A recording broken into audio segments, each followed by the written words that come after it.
আসসালামু আলাইকুম বন্ধুরা, আমার নাম মোহাম্মদ আব্দুল হাবিব মন্ডল আর আপনারা দেখছেন হাসিম মিডিয়া। আজকে তিনটি প্রশ্ন আমি আপনাদের কাছে রাখবো এবং অকাপ নিয়ে যে আন্দোলনটা চলছে তার বিষয়ে আমি কিছু আলোচনা আপনাদের সামনে রাখবো। আর আমি আশাবাদী ইনশাআল্লাহ এই তিনটি প্রশ্নের উত্তর আপনারা সঠিক দেবেন।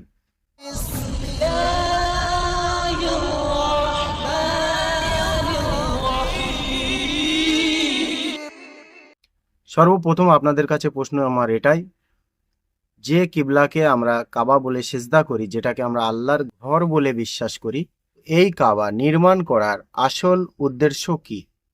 বন্ধুরা, আমরা সকলেই জানি এই কাবা নির্মাণের জন্য আল্লাহ নিজেই আদেশ করেছিলেন এবং সেই কাবা নির্মাণের মেন উদ্দেশ্য কি?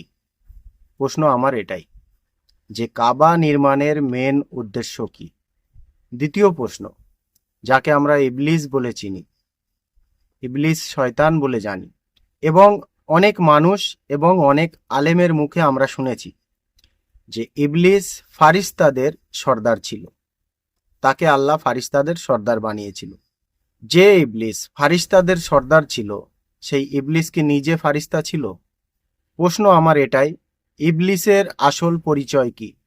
তৃতীয় প্রশ্ন, মুসলিম জাতির ভিতরে যদি আমরা কোরআনকে লক্ষ্য করে দেখি, তাহলে একটা প্রশ্ন আমার বারবার উঠে আসে আপনাদের কাছে, যেভাবে আমরা এই ওয়েস্ট বেঙ্গলটাকে অন্ধকারের দিকে ঠেলে নিয়ে যাচ্ছি কিছু মানুষের ভক্ত হয়ে, আল্লাহর আদেশ কোরআন, কোরআনটা হলো আল্লাহর বাণী এবং রসুল সাল্লাল্লাহু আলাইহি ওয়াসাল্লামের জীবনী।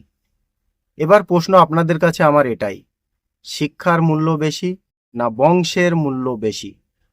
আল্লাহর কাছে শিক্ষা এবং বংশ থেকে এই দুটোর কোনটার মূল্য বেশি? এই তিনটি প্রশ্নের উত্তর আপনারা আমাকে দেবেন।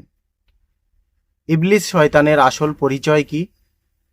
কাবা নির্মাণের আসল উদ্দেশ্য কি? আল্লাহর কাছে বংশ বড় না শিক্ষা বড়? এই তিনটি প্রশ্নের উত্তর আপনারা আমাকে দেবেন। আর আমি আশা করছি যারা অন্ধভক্ত আছে প্রশ্নের উত্তর তারাই দিতে পারবে, কেননা তারা বড় বড় সব পীঠ ধরে আছে। তো আমি আশাবাদী তারাই দেবেন ইনশাআল্লাহ। এই তিনটি প্রশ্নের উত্তর আমি জানি। যদি আপনাদের উত্তর দিতে কোনো অসুবিধা হয়, যারা জানেন তারা প্রশ্নের উত্তর দেবেন, না হলে আমি নেক্সট ভিডিওতে প্রশ্নের উত্তর দিয়ে দেব। এই পৃথিবীর কিছু কথা আপনাদের কাছে।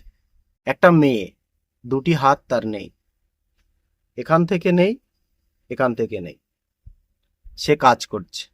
কি কাজ?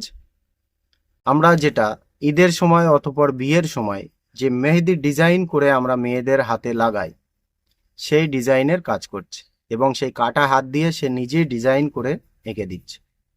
ভিডিওটা যে ভাই পোস্ট করেছে, ভিডিওর উপরে লেখা আছে life is not same every one, ইয়ানি এভরি হিউম্যান বিং। এটার মানে এই যে জীবন সকলের জন্য সমান নয়। এই কথাটা নিয়ে আপনাদের কি ধারণা আমাকে জানাবেন। দ্বিতীয় একটা ভিডিও যেটা আমি পেয়েছি, একটা মানুষ অন্ধ সাইনবোর্ড লাগিয়ে ভিক্ষা করছে যে হেল্প মি, তার উপরে লেখা আছে, কেউ তাকে ভিক্ষা দেয় না। কিছুক্ষণ পরে দেখলাম একটা মেয়ে এলো, বোর্ডটাকে তুলে সেই কাগজের উপরে হেল্প মি বলে লেখা ছিল সেটাকে মুছে দিয়ে সেখানে শুধু লিখে দিয়েছে, it's very beautiful day but I can't see it. মানে খুব সুন্দর দিন কিন্তু আমি দেখতে পাই না।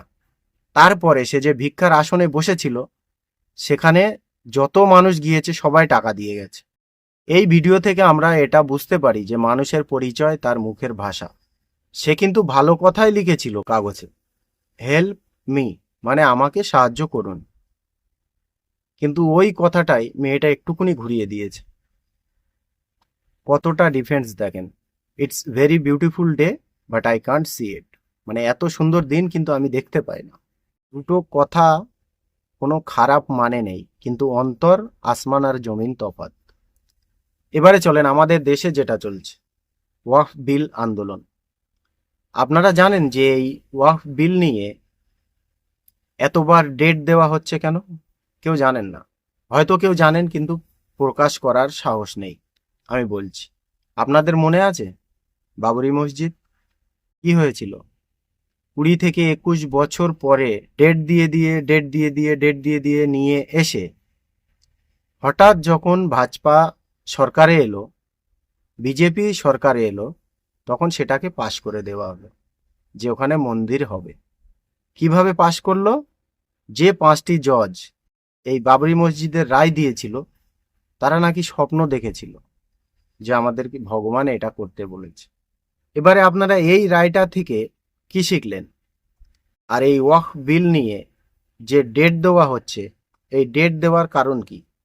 এই ডেটটা আপনারা পেতেন না, এই ডেটটা দেওয়াই হতো না। ওই বিলটাকে প্রথম দিনে রিজেক্ট করে দেওয়া হতো সংবিধান দ্বারা ভারতের, কিন্তু ওটাকে করা হয়নি। কেন? এখনো কিন্তু বিজেপি সরকার পাওয়ারে আছে, কিন্তু পারলো না কেন? না পারার একটাই কারণ, যে সরকার বিজেপি গঠন করেছে সেটা তার একা নয়। যদি বিজেপি সরকারের একা গঠনের সরকার হতো, তাহলে এই বিল প্রথম দিনেই পাশ হয়ে যেত। এটাই হচ্ছে মেন পয়েন্ট। এই বিলটাকে ওইভাবে ডেট দিয়ে দিয়ে নিয়ে যাবে, আর যখনই বিজেপি সরকার নিজের একলার ক্ষমতায় আসবে, ওই বিল পাশ হয়ে যাবে। কোর্ট থেকে, হাইকোর্ট থেকে ওটাকে পাশ করে দেওয়া হবে। এটাই হলো আমাদের এই ওয়াকফ বিলের আসল কাহানি। যদি আপনাদের জানা না থাকে, তাহলে একটু মাইন্ডটাকে শান্ত করে ভাবেন যে বাবরি মসজিদটাকে কি হয়েছিল আর এটা কি হবে, আপনারা নিশ্চয়ই পেয়ে যাবেন।